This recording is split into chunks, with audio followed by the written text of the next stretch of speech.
Imagine it's a foggy morning in London. Not Dickensian fog, not romantic fog. This is spreadsheet fog, regulatory fog, the kind where nobody can quite see what the country actually makes anymore. You're standing on London Bridge.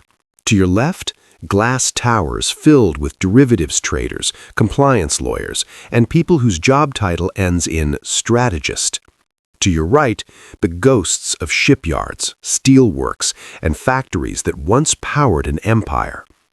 And here's the uncomfortable truth most politicians won't say out loud. Britain didn't lose its industry. It traded it away. On purpose. This is the real story of Britain's suicide pact with finance. Not a sudden collapse, not a tragic accident, but a century-long decision to let money move faster than things, and to confuse that speed with prosperity. And by the end of this video, I want you to ask yourself one uncomfortable question. If finance was supposed to make Britain richer, why does the country feel poorer, weaker, and more fragile every year? Let's start with the number that should terrify you. UK productivity, the amount each worker produces per hour, has been basically flat since 2008. According to the OECD, Britain has suffered the worst productivity stagnation of any major advanced economy since the global financial crisis. 16 years, no meaningful improvement. That's not a cycle, that's a coma. And productivity isn't some abstract economist word. It's the engine of wages, living standards, public services, everything. No productivity growth means wages don't rise, tax revenue stagnates, the state borrows more, and politics gets ugly. So the obvious question is, how does a country with one of the most sophisticated financial centers on earth fail to grow? Here's the metaphor to keep in your head. Britain turned its economy into a casino built on top of a museum. The casino makes money fast, flashy, liquid, impressive on paper. The museum looks nice, but doesn't change, doesn't grow, and slowly decays behind the velvet ropes. And the people running the casino? They stopped caring whether anything was still being built downstairs. Let's be clear, finance itself is not evil. Every modern economy needs banks, capital markets, insurance. But Britain didn't have finance. Britain became finance. By the 2020s, financial services accounted for roughly 9% of UK GDP, according to the Office of Statistics. That may not sound insane until you realize how dominant finance became politically, culturally, and institutionally. Here's the trick finance pulls on countries. It pays extremely well. It clusters in one city, and it generates tax revenue without factories, unions, or long-term commitments. For governments, it feels like free money. So policy quietly shifts. Regulations favor capital mobility. Education funnels talent into finance. Infrastructure serves London first. Industry gets told to adapt or die. And over time, finance doesn't just grow, it crowds out everything else. According to multiple studies cited by the Bank of England, oversized financial sectors eventually reduce long-term growth by diverting capital and talent away from productive investment. In plain English, too many smart people moved money around instead of building things. If you're a physics PhD in Britain, your best paid option isn't advanced manufacturing or energy. It's pricing risk in Canary Wharf. That's not a coincidence. That's the system working as designed. But here's where it gets darker. Because once a country's elites all depend on finance, they start protecting it at any cost, even if it slowly kills the rest of the economy. Britain loves to tell itself a comforting story. We've moved on from smokestacks. We're a services economy now. Manufacturing is old-fashioned. Oh, sweet summer child. Manufacturing isn't about nostalgia, it's about complexity, exports, and learning by doing. Countries that make things develop dense supply chains, engineering skills, and innovation ecosystems. Countries that don't import everything and finance it with debt. By 2022, manufacturing accounted for less than 10% of UK GDP, according to the World Bank and ONS. That's one of the lowest shares among G7 economies. Germany, around 20%. South Korea, over 25%. And no, Britain didn't replace manufacturing with cutting-edge tech production. It replaced it with real estate, finance, and consumption fueled by rising house prices. The UK ran persistent trade deficits for decades, meaning it bought more than it sold, year after year, and paid for the difference by attracting foreign capital into London property and financial assets. It worked, until it didn't. Because once the industrial base is gone, rebuilding it is brutally hard. Skills disappear, supply chains vanish, regions hollow out. Which brings us to the human cost. Britain today isn't one economy, it's two. There's London and parts of the southeast, plugged directly into global finance, capital flows, and elite labor markets. And then there's everywhere else. Former industrial towns in the north, Midlands, Wales, and parts of Scotland saw factories close, wages stagnate, and young people leave.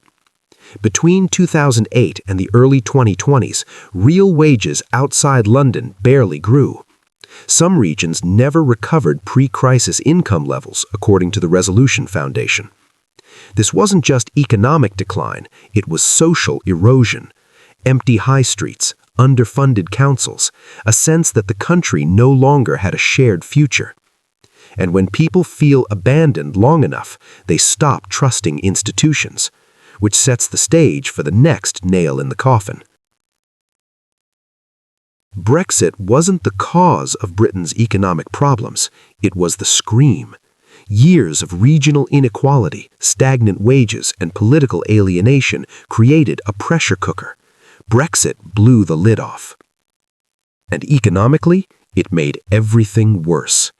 According to the UK Office for Budget Responsibility's 2023 assessment, Brexit is expected to reduce the UK's long-term GDP by around 4% compared to remaining in the EU.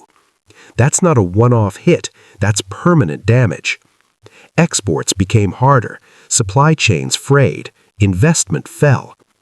The Centre for European Reform estimates UK goods trade is 10 to 15% lower than it would have been without Brexit. And the London's finance sector, the supposed winner, didn't escape unscathed. Banks shifted staff to Frankfurt, Paris, Amsterdam. The irony? Britain left the EU partly to take back control and ended up with less control over the rules governing its largest industry. You truly can't make this up. Here's a quiet but devastating signal. London used to be the place to list companies, but between 2020 and 2024, IPO listings in London fell by roughly 35%, according to data reported by Reuters and the London Stock Exchange. Major British firms chose New York instead. Why? Deeper capital pools, higher valuations, more growth-oriented investors. When your own companies don't believe in your market, that's not just a confidence problem, that's an identity crisis.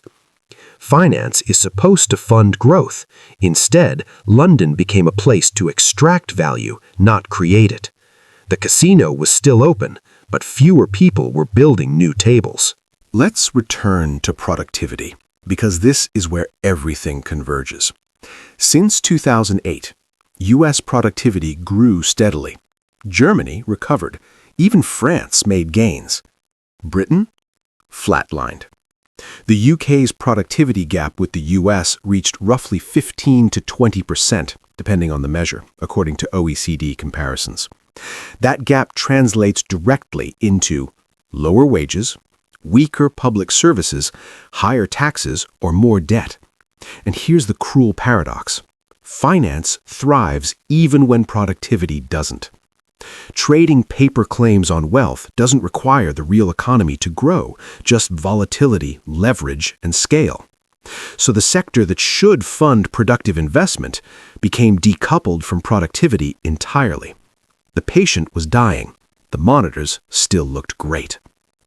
When you stop building things, you start bidding up land. Britain's housing market became a substitute growth model. Rising house prices created the illusion of wealth. Home equity replaced wage growth. Debt replaced income. Between the mid-1990s and 2020s, UK house prices roughly tripled in real terms, according to long-run housing data from the Bank of England. But housing wealth doesn't raise productivity, it just redistributes it. Young people pay more, older owners feel richer, and capital gets trapped in bricks instead of machines. Finance loved this model. Banks made money, developers made money. The country got older, more indebted, and less dynamic. At this point, you might be thinking, okay, but Britain's still rich, right? Yes, on paper. But wealth without renewal is just slow decay. Empires don't collapse when they run out of money, they collapse when they forget how to make things. And this brings us to the climax, the verdict. Britain's decline wasn't inevitable. It wasn't caused by one party, one vote, or one crisis. It was the result of a long-term bargain. In exchange for fast money, global prestige, and elite comfort, the country sacrificed production, resilience, and shared growth. Finance became a jealous god, and Britain fed it everything else. The bill? A 4% permanent GDP loss from Brexit, OBR. The worst productivity stagnation in the G7, OECD. Manufacturing reduced to under 10% of GDP.